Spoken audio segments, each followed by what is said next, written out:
এই Russell viper 100 বছর আগেই কিন্তু বাংলাদেশ থেকে প্রায় বিলুপ্ত হয়ে গেছিল। এটা সাহারা মরুভূমিতে পাওয়া যেত, আরব বিশ্বের বিভিন্ন দেশে পাওয়া যেত। বাংলাদেশে কিভাবে আসলো এই সাপটা? সাপে কামড়াইলে বাংলাদেশে আমরা কিছু ভুল বা কুসংস্কার কাজ করে থাকি। আর কিছু সাপ আছে, আপনি জানেন কিনা, সারা পৃথিবীতে যত ধরনের সাপ আছে 80% সাপ যাদের বিষ নাই, মানুষকে কামড়াইলে মানুষের শারীরিক কোনো ক্ষতি হয় না। এবং সাপের একটা নেচার আছে, কিন্তু আপনি যতক্ষণ পর্যন্ত তারে খোঁচাখুচি না করবেন ততক্ষণ পর্যন্ত কিন্তু কামড়ায় না। খেয়াল করে দেখেন, ধরেন আপনার পাশ দিয়ে চলে যাচ্ছে, আপনাকে প্রথমে কিন্তু ছোবল মারে না, এটা সাপের একটা বৈশিষ্ট্য। কিন্তু এই রাসেল ভাইপার বাংলাদেশে যেটা ছড়িয়ে পড়েছে, সাপের ব্যাপারে কিন্তু হাদিস আছে একাধিক। এবং এক্ষেত্রে আব্দুল্লাহ ইবনে ওমর রাদিয়াল্লাহু তাআলা আনহু, তিনি সাপ দেখলেই কিন্তু দৌড়ান দিতেন এবং মারতেন। আপনি বলবেন যে হুজুর কেন তিনি মারতেন? নবীজি সাল্লাল্লাহু আলাইহি ওয়াসাল্লাম এক প্রকার সাপের ব্যাপারে খুব সতর্ক করেছিলেন সাহাবীদেরকে। কোন সাপ? দেখেন, নবীজি সাল্লাল্লাহু আলাইহি ওয়াসাল্লাম সেই সাপের ব্যাপারে, আনা আয়েশা রাদিয়াল্লাহু তাআলা আনহা ক্বালাত, আমরা রাসূলুল্লাহ সাল্লাল্লাহু আলাইহি ওয়াসাল্লাম বিকতলি জিত্তুফিয়াতাইনে ফাইন্নাহু ইয়ালতামিসুল বাসার ওয়া ইউসিবুল হাবাল।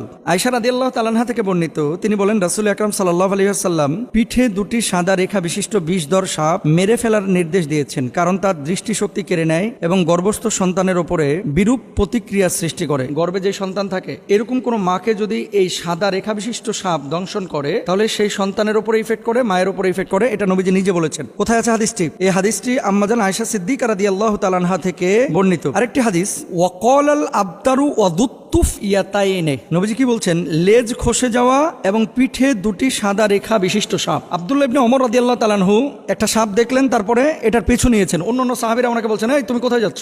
এই যে সাপ, নবীজি সাল্লাল্লাহু আলাইহি ওয়াসাল্লাম তো সাপ দেখলে মেরে ফেলতে বলেছেন, এই জন্য আমি মারার জন্য যাচ্ছি। তো সাহাবীরা বললেন, তুমি কি শোনো নাই যে ঘরে এবং ঘরের বাইরে যে সমস্ত সাপগুলা মানুষের আশপাশে থাকে, এই সাপগুলো তোমাকে দংশন না করলে, তোমার ক্ষতির কারণ না হলে তুমি তাকে হত্যা করতে পারবে না। এটা নবীজি নিজেই নিষেধ করেছেন। তাহলে কি এখান থেকে বোঝা যায় যে যেই সাপটা আপনার শরীরের জন্য ক্ষতিকর, আপনার জীবন বিনাশ করবে, সেই সাপকে আপনার হত্যা করতে হবে। আর কিছু সাপ আছে, আপনি জানেন কিনা, সারা পৃথিবীতে যত ধরনের সাপ আছে 80% সাপ যাদের বিষ নাই, মানুষকে কামড়াইলে এই মানুষের শারীরিক কোনো ক্ষতি হয় না। এবং সাপের একটা নেচার আছে, কিন্তু আপনি যতক্ষণ পর্যন্ত তারে খোঁচাখুচি না করবেন ততক্ষণ পর্যন্ত কিন্তু কামড়ায় না। খেয়াল করে দেখেন, ধরেন আপনার পাশ দিয়ে চলে যাচ্ছে, আপনাকে প্রথমে কিন্তু ছোবল মারে না, এটা সাপের একটা বৈশিষ্ট্য। কিন্তু এই রাসেল ভাইপার বাংলাদেশে যেটা ছড়িয়ে পড়েছে, এই রাসেল ভাইপার 100 বছর আগেই কিন্তু বাংলাদেশ থেকে প্রায় বিলুপ্ত হয়ে গেছিল। এটা সাহারা মরুভূমিতে পাওয়া যেত, আরব বিশ্বের বিভিন্ন দেশে পাওয়া যেত। বাংলাদেশে কিভাবে আসলো এই সাপটা? এখন আমরা জানি না যে এটা কারো ষড়যন্ত্র কিনা বাংলাদেশের কৃষিখাত ধ্বংস করার জন্য। এই রাসেল ভাইপার ছাড়ে দিলে কৃষকরা ভয়ে মাঠে যাবে না, ধান কাটতে পারবে না, বা জঙ্গলে যাবে না, কারণ এটার ইফেক্ট কিন্তু কৃষিখাতে অবশ্যই পড়বে।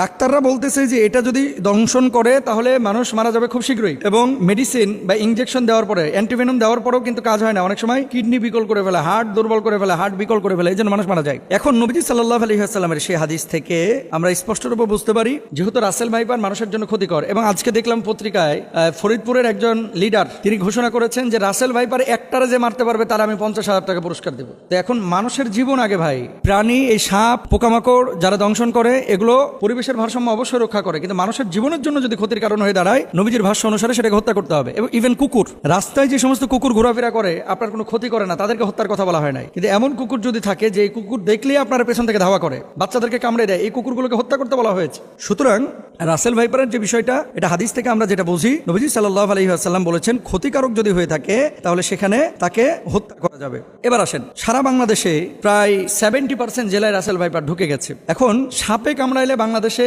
আমরা কিছু ভুল বা কুসংস্কার কাজ করে থাকি, যেগুলো আসলে চিকিৎসা বিজ্ঞানের আলোকেও অথেন্টিক না এবং কোরআন হাদিসের আলোকেও অথেন্টিক না। মনে রাখতে হবে, যখন কোনো বিষয় আপনার শারীরিকভাবে কোনো ক্ষতি করছে, প্রথমত আপনাকে কারণটা বের করতে হবে যে কি কারণে এটা হলো। সাপে কামড়াইছে, সাপে কামড়ানোর পরে এই বিষটা কিন্তু আপনার শরীরের মধ্যে ঢুকতেছে। এখন আপনি শরীরের মধ্যে বিষ ঢুকেছে, ওই জায়গাটা না বেঁধে আপনি নিয়ে গেলেন ওঝার কাছে। ওঝা কি করতেছে? ওই তদবির করতে করতে করতে করতে, আগে যেমন বাংলা সিনেমায় দেখা যাইতো, ওই যে বিন বাজাইতেছে আর কাইটা যেই সাপটা দংশন করছে এ আবার উড়িয়া চলে যেতেছে একেবারে। হ্যাঁ, আসার পরে ওখানে মনে করেন মুখটা দিয়ে আবার মনে করেন বিষ বাইর করে ফেলে। এগুলো মিথ্যা কথা ভাই, এগুলো কোনো ভিত্তি নাই। তবে হ্যাঁ, নবীজি সাল্লাল্লাহু আলাইহি ওয়াসাল্লামের সাহাবীরা একটা কাজ করেছিলেন, সূরা ফাতিহা পড়ে ওই জায়গাটায় থুথু লাগিয়েছিলেন, তারপরে ওটা বের হয়ে গেছিল। এর মানে এই না যে থুথু লাগাইলেই সাপের বিষ বাইরে হয়ে যাবে। কামড়াইছে রাসেল ভাইপার আর আপনি নামাজ পড়েন না, রোজা করেন না, থুথু লাগাই দিতেছেন, থুতুকে ওখানে কপ ফেললেও কিন্তু বিষ বাইর হবে না। এগুলো খেয়াল রাখতে হবে। তাহলে আপনার করণীয় কি? আপনাকে যাইতে হবে ডাক্তারের কাছে। আপনি ডাক্তারের কাছে যান, যাওয়ার পরে আপনি চিকিৎসা নেবেন। আর ওঝা, তারপরে বিন বাজানো, এই সমস্ত জিনিসগুলো অথেন্টিক যেহেতু না, যে জায়গাটায় অথেন্টিক বা কারো কাছে এমন কোনো মেডিসিন থাকলে আপনি সেই জায়গাটায় চিকিৎসা নিতে পারেন। আবার আমাকে ভুল বুঝেন না, ঝাড়ফুঁক ইসলামে কিন্তু জায়েজ, কিন্তু কবিরাজির নামে এই যে বিন বাজাইতে বাজাইতে সাপকে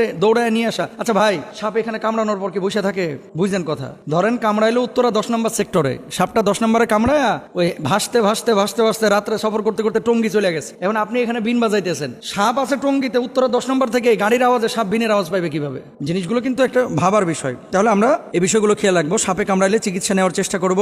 সাপে কামড়ানো জায়গায় তৎক্ষণাৎ পরিষ্কার করে ব্যান্ডেজ বা সুতির কাপড় দিয়ে ঢেকে দিব, এটা ডাক্তাররা বলছেন, এবং সেই জায়গাটাই রশি দিয়ে হালকা করে বেঁধে দিবেন যাতে করে বিষটা উপরে যাইতে না পারে। মনে রাখবেন, আপনি পানির মধ্যে পা দিয়ে রেখেছেন, পানিতে থাকা কোনো সাপ যদি পায়ের উপরে কামড় দেয়, এটা খুব মনোযোগ দিয়ে শুনবেন। আপনি পানিতে আছেন, ঠিক সেই সময় সাপ আপনার পায়ে কামড় দিয়েছে, আপনি নিশ্চিত থাকবেন যে আপনার শরীরে বিষ ঢুকবে না। কেন বলেন তো? সাপটা যখন কামড় দেয়, বিষটা যখন এই তার দাঁত থেকে বা মুখ থেকে ছাড়ে, বিষটা ছাড়ার সাথে সাথে পানির সাথে মিশে ওই বিষটার শরীরের মধ্যে ঢুকে না। এই জন্য সাধারণত বিষধর সাপ পানির মধ্যে কামড় দেয় না। এই ধরা সাপ টোরা সাপ যেগুলো কামড় দেয়, চিন্তার কোনো কারণ নাই। কিন্তু শুকনো জায়গায় যদি আপনারা সাপে কামড় দেয়, বি কেয়ারফুল, এখানে আমাদের সচেতন হতে হবে। অনেকে সাপে কামড় দেওয়ার পর ওই জায়গাটায় মুখ লাগায় চুষে বিষ নামানোর চেষ্টা করে, এটা সম্ভব না। চুষ দিয়ে বিষ বাইর করাটা, এটা বিশেষ করে রাসেল ভাইপারের কোনোভাবেই সম্ভব না। আর বিষাক্ত সাপে কাটলে বাঁচার একটাই পথ, দ্রুত হাসপাতালে যাওয়া, আল্লাহর কাছে দোয়া করা, সূরা ফাতিহা পড়ে সেই জায়গাটায় ফুৎকার করা। যেহেতু এই সূরাকে বলা হয় সূরাতুশ শিফা, মনে রাখবেন, সূরা ফাতিহাটাকে বলা হয় সূরাতুশ শিফা, এবং সাহাবীরা এই আমলটা করে ফলাফল পেয়েছে। আমরা আমলটাও করব এবং হসপিটালেও যাব, আল্লাহর উপর তাওয়াক্কুল করব। আল্লাহ তাআলা তৌফিক দান করুন।